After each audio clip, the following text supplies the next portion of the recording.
Yes, bless up peeps. DCS TV in the building, and I come here with this quick update for now. This is like a 1 week update with what's going on with the state of emergency so far in Mobe in St. James. Yes, that region.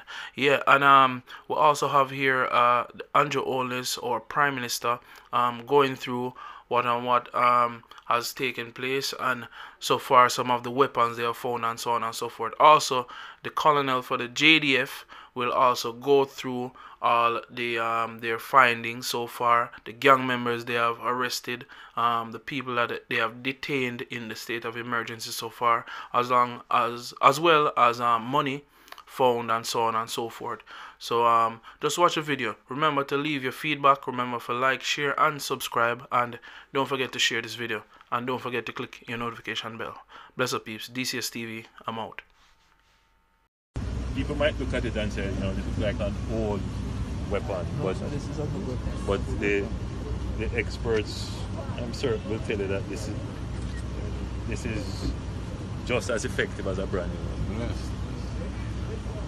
And then probably they just modified it for easy carrying and operation. Well, look, gentlemen, keep up the good work. I'm certain that there are more weapons to be recovered. The public is, the sense I'm getting from the public is that they are very appreciative of the way in which you have conducted yourselves in the operations. They see you as their protector. They see you as people they can confide in and trust now, and that's very important, because the greater that bond is built is the more information you will get and the more of these you will discover. So I want to again just thank you for the work you have been doing. I know it's not an easy job and you don't necessarily have all the resources, but let's work together, let's find more of these, and let's make our community safe. All right? Very good.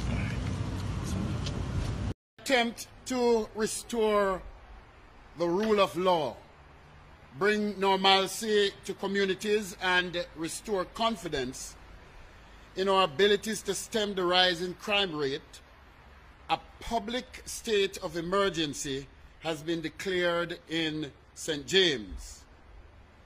The state of emergency, which will be in place until Thursday, 15 February, will give the security forces additional power of search, arrest, and detention temporarily. During this period, we will be temporarily abridging individuals' rights in order to facilitate the security forces in their search for gang members, scammers, wanted men, persons of interest, and other criminals, as well as the guns and ammunition. On Thursday, we seized one Kalashnikov rifle and 6 live rounds in flankers Montego Bay. We suspect that the high-power weapon was used in one of the recent brazen murders that would have taken place in Montego Bay over the past few weeks. The weapon is to undergo ballistic and forensic testing to determine its history. Also, on Thursday, in the same flankers community, we arrested 8 persons, 8 members of the dangerous Sparta gang. All 8 are wanted for either murder or in connection to shooting crimes. Yesterday, 15 persons were arrested in connection with the illegal purchase and sale of illegal petrol in Freeport, Montego Bay.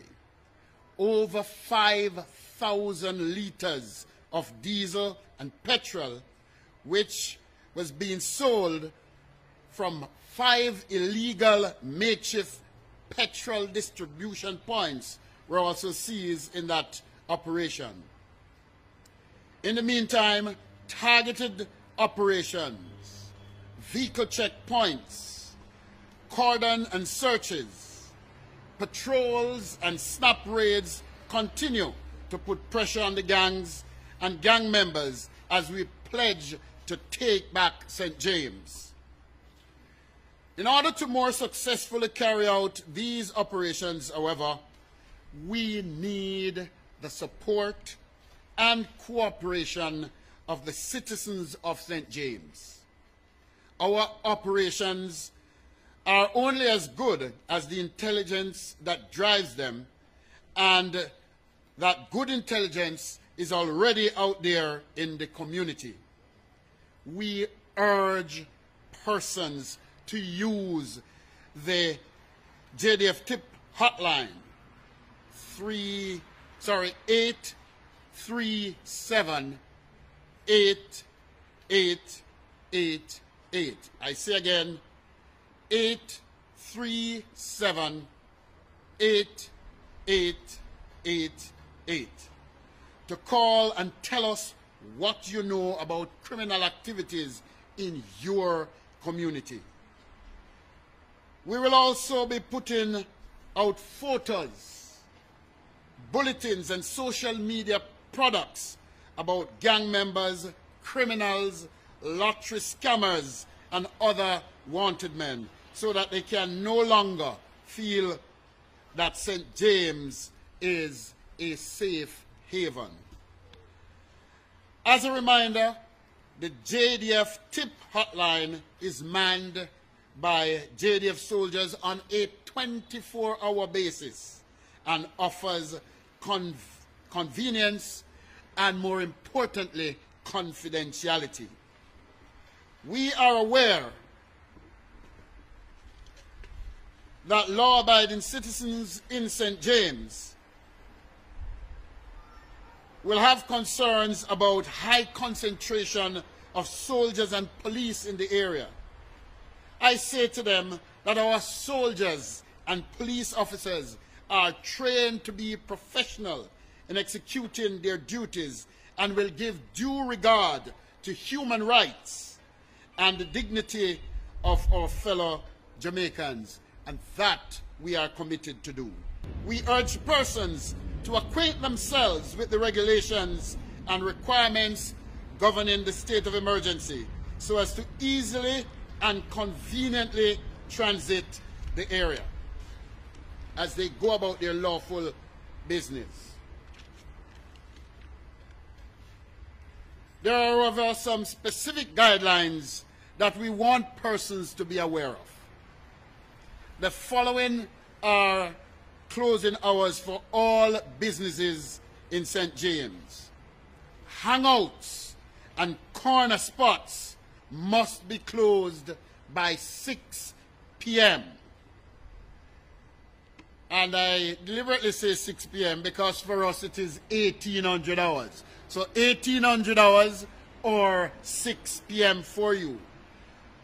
Cook shops, dry goods, and haberdasheries by 1900 hours, 7 p.m. Spirit licensed premises by 2100 hours, 9 p.m. Service stations by 2200 hours, 10 p.m. Clubs and fast food outlets by 23:59 hours. That is midnight, 12 midnight. We are urging persons to be fully compliant with these restrictions, as violators will be prosecuted. Periodically, we'll be updating the public on matters relating to public safety and giving general information as well as operational results during the state of emergency via both traditional and social media. You can follow us on twitter.com/TakeBackSt.James or like us on Facebook at facebook.com/TakeBackSt.James to receive important updates and timely information.